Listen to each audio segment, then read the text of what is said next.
Hola, buenas tardes a todos. El propósito de este video es presentar la actividad número 5 de la materia de Física Electromagnética para la Facultad de Ingeniería de la Corporación Universitaria Iberoamericana.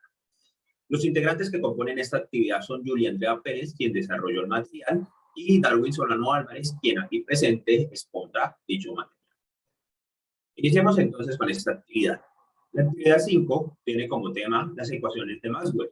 En 5 minutos vamos a ver cómo las ecuaciones de Maxwell son útiles en la ciencia, en el modernismo, en la tecnología y en la actualidad. Hace mucho tiempo, algunos científicos se dedicaron a estudiar las leyes de la física, siguiendo el trabajo de otros científicos de tiempos atrás. Es tal y como lo expresó Newton cuando dijo que todos los científicos trabajan aupados a hombros de gigantes. Hasta 1864 apareció el físico escocés James Maxwell planteando una teoría de la dinámica y algo otras teorías, entre las cuales la relatividad, la teoría de cuerdas y muchas más, las cuales se resumen en las ecuaciones de Maxwell. Inicialmente eran más de 5, pero actualmente conocemos entre 4, las cuales son las siguientes. Allí se ven expresadas en su forma diferencial. A continuación, vamos a ver cómo son estas ecuaciones, cómo Maxwell utilizó leyes de otros científicos. Tal es el caso de la ley de Gauss para el campo eléctrico y el campo magnético, la ley de Ampère para el electromagnetismo y la ley de Faraday, el famoso físico inglés Faraday.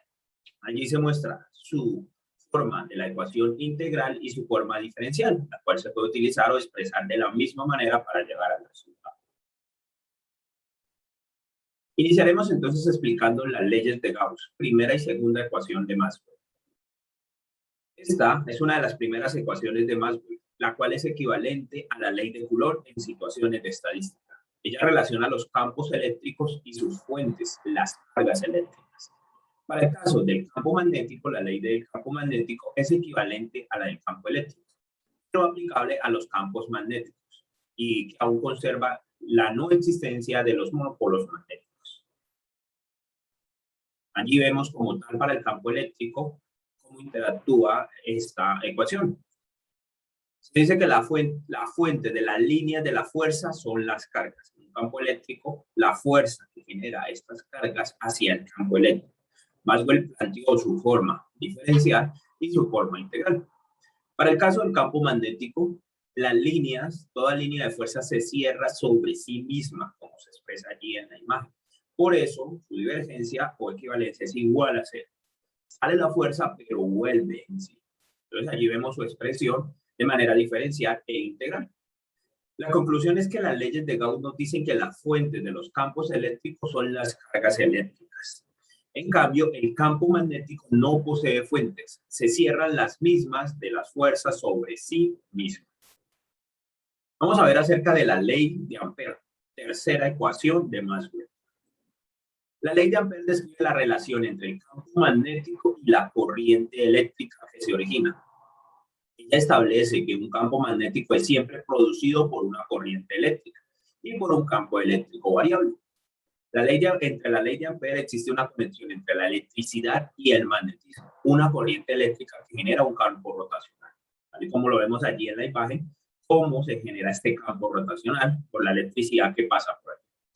Ahí vemos su forma diferencial y su forma integral de esta ecuación.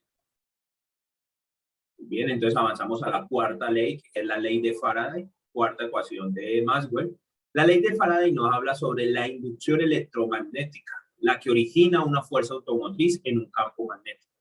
Es habitual llamar a la ley de Faraday-Lenz en honor a Henry Lenz, ya que el signo menos proviene de la ley de Lenz, quien se le llama como la ley de Faraday-Henry.